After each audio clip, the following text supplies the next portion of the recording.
Tutung, kenapa ngelihat ke atas? Aku takut, masih lama. Enggak, sebentar lagi kita di sini ya ngobrol-ngobrol santai. Takut apa sih? Hujan. Ya, sekarang memang musim hujan. Hati-hati, Kak. Hati-hati apa? Banjir, banjir. Kalau banjir, aku capek. Lu capek kenapa? Kan yang banjir orang kebanjiran, kamu enggak. Aku dipaksa. Dipaksa apa? Nemenin kakak. Nemenin aku? Kemana? Nah, ngidur anak-anak, ngidur nenek-nenek, ngidur kakek-kakek. Aku lelah. Jangan lelah dong tuh, kan jadi pahala, ya enggak? Insya Allah. Gimana memang ceritanya Kak Iman? Kalau anak-anak di sana kan namanya lagi kena bencana ya? Betul.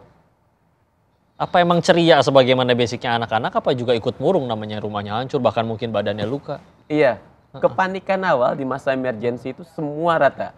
Dan anak-anak ini kan korban paling rentan ya. Betul. Pertama usianya, yang kedua tubuhnya, yang ketiga cara berpikirnya. Iya, dan trauma. Trauma akhirnya terkontaminasi dengan apa yang terjadi di antara sekeliling mereka tuh.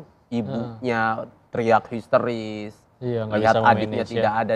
Si anak nggak tahu harus berbuat apa. Iya. Lari. Enggak, diam dulu. Iya, maaf ya. Ya. Lalu si ayah bingung, panik, memeluk juga mungkin dalam keadaan panik, dipegang dalam keadaan banyak hal yang terjadi dalam kondisi darurat itu. Maka kita berusaha untuk hadir di lokasi bencana paling telat 20 jam begitu dapat kabar bencana tersebut, kita hadir. Udah langsung segera ya. Lalu kita screening tuh anak-anak, kita pisahkan, kita buat zona anak-anak kita kumpulkan di tempat yang paling aman. Silakan orang tua beraktivitas untuk menyelesaikan persoalan-persoalannya. Anak-anak di kita situ tenangkan. dulu. Nah, disitulah kita mulai kita tenangkan bahwa ini sesuatu yang menjadi kehendak Allah. Nah, di sini tuh nilai-nilai tauhid bisa masuk. Betul. Tentang surat Al-Zalzalah, tentang surah Al-Waqiah dan yang lainnya, menceritakan bagaimana ini sesuatu yang Allah kasih gambaran kecil sekali. Nah, nilai-nilai itu yang kita berikan. Dan memang paniknya anak-anak juga nggak nyelesain masalah tadi, betul Enggak kata Kak menyelesaikan Iman, masalah. Malah ngerepotin yang tua. Betul. Masya Allah. Orang anak nangis teriak, orang tua juga tambah panik gitu. Nah, jadi ini gelisah. tugas si Tutung. Iya, maklum, Kenapa maklum? monyet. Ini Tutung sama Kak Iman pernah nyampe ke luar negeri juga nggak? Alhamdulillah pernah. Kalau dari yang luar negeri ada yang ikut dibawa pulang juga? Enggak ada, agak berat. Dulu sempat Aturannya ya susah ya? Betul, urusan negara ke negara inilah yang. Jadi pernah sampai ada yang mesen nggak sih Kak Iman? Kami belum punya keturunan nih. Yang boleh minta nggak? sih banyak kok. Iya. Ada banyak yang minta, Iya. tapi begitu anak sampai ke rumah saya, itu selalu saya tahan. Karena memang amanah itu sudah sampai ke kami. Sampai kapanpun anak ini ada di kita, sampai kita anggap dia sudah selesai. Di rumah kami itu kan nggak ada alumni, tidak ada. Kapan kita disebut alumni sama ibu kita? Iya. Kapan kita disebut Aku alumni mantan sama anakmu ayah nih kita? nggak ada. Nggak Iya. ada. Maka saya selalu bilang bahwa anak saya itu cuma 2. Anak istri saya juga 2. Anak saya 2, 1 anak biologis, 2 anak ideologis. Istri anak yang lahir dari rahimnya, 1 anak yang lahir dari hatinya. Itu aja. Jadi nggak ada sesuatu yang membedakan. Walaupun hati kecil anak-anak kami pasti punya perasaan. Dan beda. ditanggung semua itu untuk biaya sekolah, pendidikan, bahkan sampai kuliahnya? Sampai kuliah, sampai nikah, dan 1 anak sekarang ada di Nagasaki di Jepang. Berkarir di sana? Berkarir di sana. Lah, Gitu, sampai kuliah. Dan saya sangat yakin ini bukan karena ada saya, maka anak-anak ini bisa seperti itu. Bukan.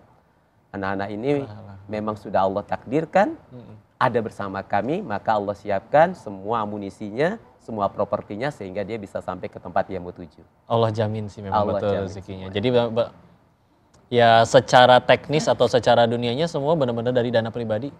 Atau ada donatur juga?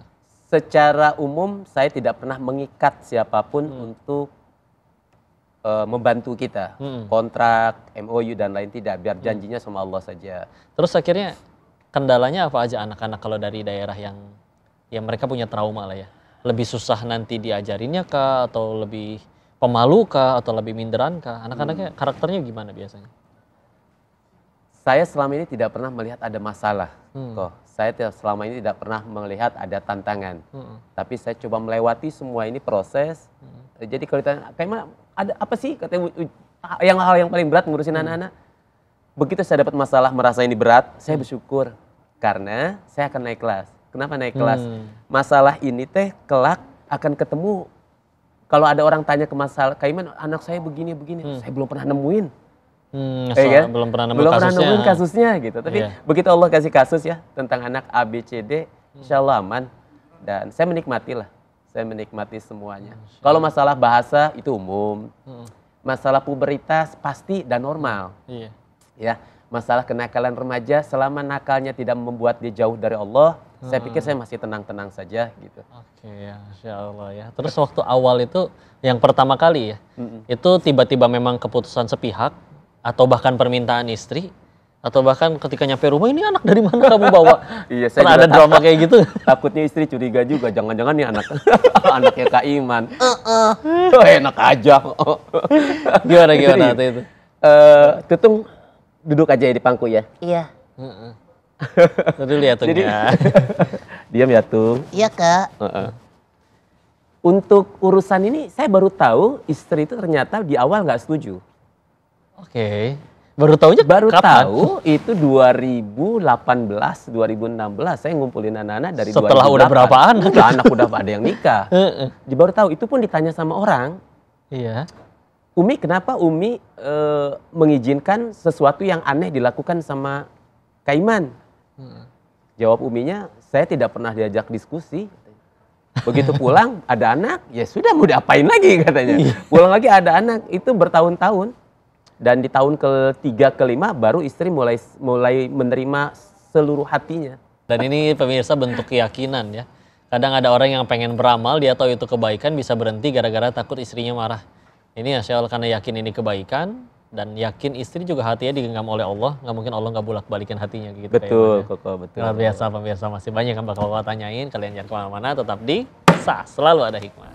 Ibu cari tahu tentang anak ini ada di tempat kita. Dan kita kabari dan tugas saya memang untuk menjaga nasab. Jika memang ada ketemu ke atas ke bawah ya harus kita jaga. Tugas saya tidak boleh memutus nasab tersebut.